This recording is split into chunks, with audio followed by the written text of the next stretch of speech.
Shalom, shalom. Kal halayim la, Yahweh, Bahashem, Yahweh Shai, Bahashem Rakakwadash. Double honors to the elder apostles, double honors to the elder bishops of Great Millstone as GMS, double honors to the elder high priest who taught them this truth. Peace and bless to the Akim and a few Akwat across the four winds.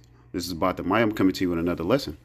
Now I got this from the Merriam-Webster online, the word of the day, which is stratagem. What it means. A stratagem is a trick or plan for deceiving an enemy or for achieving a goal. And that's what Esau Edom, the self-proclaimed white man, does. He was set up to do what? To trick our people, to deceive our people. He's our enemy. He's the top enemy, or as the kids say, a top op. But the sentence at the bottom, which gives an example, they devised various stratagems to get the cat into the carrier, but the feisty feline was wise to them all. And Esau Edom, he thinks that he can try to trick or deceive the Most High, which is Yahweh, and his only begotten Son, which is Yahweh Shai. His name is not Jesus Christ, but that's what Esau Edom, that's what he firmly believes. He believes that he is God, mainly through his technology. But, Ephesians chapter 6, verse 10, and I'm going to read to 12, just a couple precepts I wanted to bring out, and Lord willing, this is edifying to the hopeful elect. But in Ephesians, going into it, that's pretty much what sparked my spirit once I read the definition of stratagem. Ephesians chapter 6, verse 10. Finally, my brethren, be strong in the Lord, Yahweh Bashem Yahweh Shai, and in the power of his might. So how do you be strong?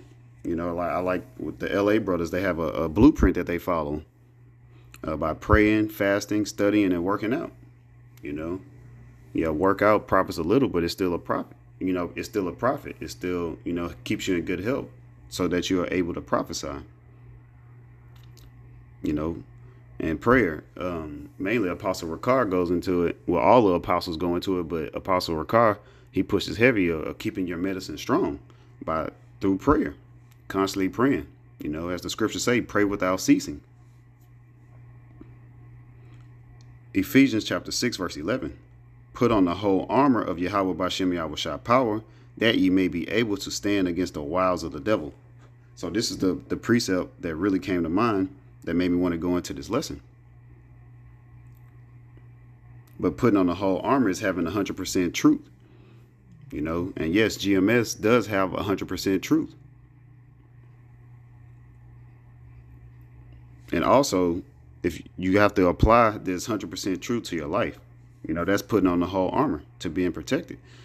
So if you're teaching opposite of what the apostles and the elders are teaching, then you're not putting on the whole armor. You're going to have holes in your armor, and the devil's going to come down and be able to, sift you out. He's going to be able to devour you. Now, I wanted to go into that word wiles, which was the main point in the lesson.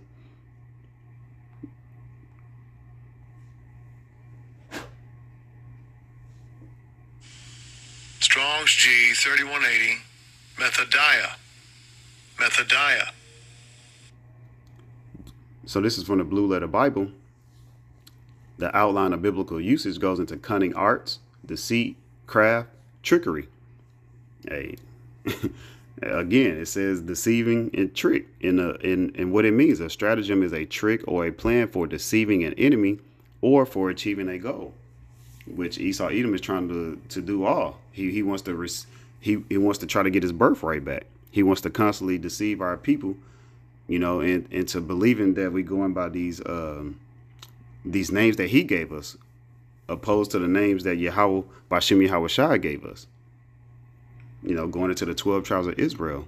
But he calls us Negroes, Latinos, Native Americans, black, brown. Hell, he even calls the so-called Native Americans and the Seminole Indians, he calls them red when he's the actual one that's red. That's part of his deceit.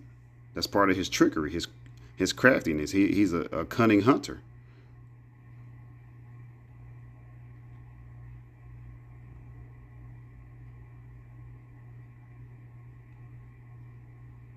Ephesians chapter 6, verse 11. Put on the whole armor of Yahweh Bashem Yahweh Shai power, that you may be able to stand against the wiles of the devil. Again, that's Esau Edom and his trickery.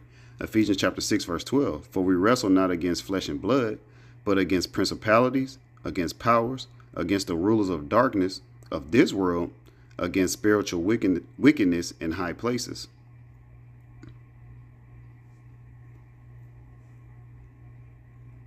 So our battle, is against Satan. Satan, he's, we're going to the word Satan is an adversary. He works through Esau, Edom on the left-hand side, and we have Yahweh Shai on the right-hand side that's righteousness.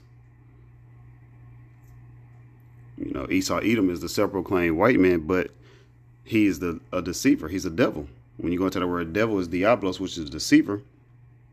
He's also of the classification of the sons of the wicked. You have to be wicked, to try to deceive the apple of the Lord's eye. But that's what he was created for. And that's what Yahweh Bashem Yahweh Shai set him up to do. Starting with these elites. Because they have the power. They're in control. Job chapter 9, verse 24. The earth is given into the hands of the wicked. He covered the faces of the judges thereof. If not, where and who is he? So Yahweh Bashem Yahweh Shai has given power to the wicked. Again, the sons of you have the three classifications of people. The sons of the wicked is Esau, Edom, the self-proclaimed white man. You have the sons of God, which you so-called Negroes, Latinos, and Native Americans and Hispanics, which are the Israelites. Then you have the sons of men, which are the other heathen nations. And how did he cover up the faces of the judges thereof? By painting the likeness of his image, turning the Most High, Yahweh, and his only begotten son, Yahweh Shai, into pale males.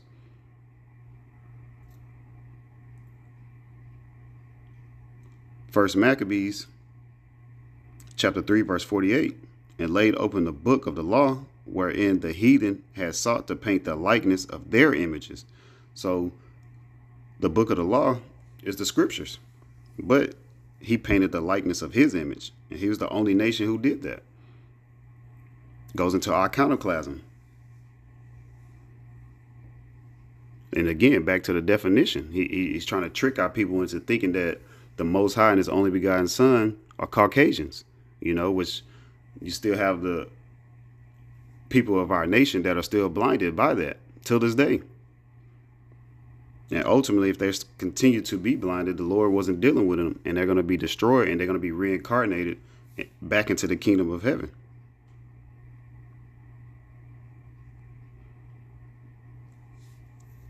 Second Corinthians chapter 10, verse 4. For the weapons of our warfare are not carnal, but mighty through Yahweh Bashem Yahweh Shai power to the pulling down of strongholds.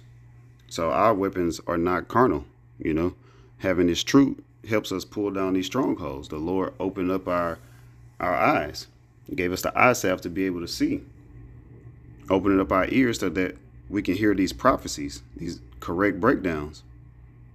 But our weapon is not carnal. Our weapon is being spiritual. Hebrews chapter 4, verse 12. This is our weapon.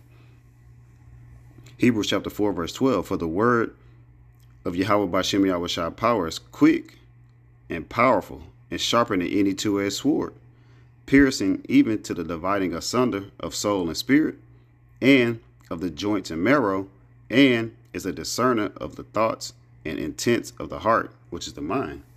So, the two-edged sword, hey, we get cut by these scriptures too, but hey, we do a lot of swinging with these scriptures when we bring out these precepts.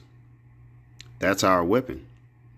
That helps us pull down the strongholds from Esau, Edom, the self-proclaimed white man, which is the devil the Bible speaks of. But that's pretty much all that I had on this lesson. Lord willing, it was edifying to the hopeful elect. Call Halayim La, Yahweh, Bashem Yahweh Shai, Bashem Rakakwadash. Double honors to the elder apostles, double honors to the elder bishops of Great Millstone as GMS. Peace and blessings to the Akim and a few Akwat across the four winds. Shalom.